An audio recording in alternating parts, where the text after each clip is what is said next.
La Chine n'a pas fait table rase de sa culture ancestrale. Elle fait de ses 5000 ans de civilisation un atout considérable. Naturellement, c'est le pays des contraires, c'est le pays du yin et du yang, c'est donc le pays et de la tradition et de la modernité. Mais les deux sont toujours très présents. Et au fond, la stratégie militaire, qui est un des fondements de la stratégie en Chine, mais partout dans le monde, est un élément structurant de la pensée chinoise d'aujourd'hui. Je pense que la Chine avance en permanence avec cette idée de rapport de force non exprimé, ne mettant pas la Chine en situation de fragilité. J'ai un exemple concret.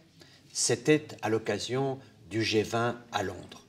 Après les événements de 2008, la France et la Chine étaient un peu en coquetterie. Et le président chinois a voulu montrer son désaccord avec le président Sarkozy en expliquant que la France n'avait pas pris des positions raisonnables sur le Tibet et sur les Jeux Olympiques. Et donc le président chinois a annoncé qu'au sommet de Londres, il aurait un certain nombre de bilatérales. Il rencontrerait M. Obama, Mme Merkel, M. Gordon Brown. En fait, qu'il rencontrerait tout le monde, sauf M. Sarkozy.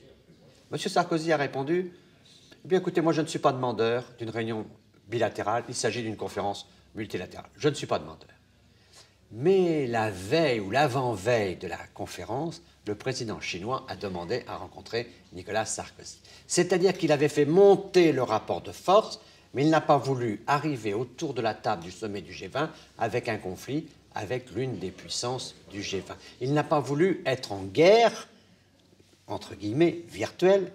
Il n'a pas voulu être en tension. Il a tenté le potentiel de situation, il a tenté le rapport de force. Comme ça n'a pas marché, il est revenu à la position précédente.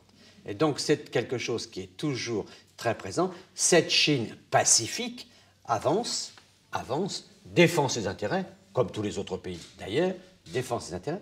Mais quand il s'agit de s'affronter, à ce moment-là, elle fait une pause pour ne pas avoir à livrer bataille et pour reprendre plus tard le chemin de la conquête, de l'avancée, du progrès, sans avoir à se mettre en situation de conflit.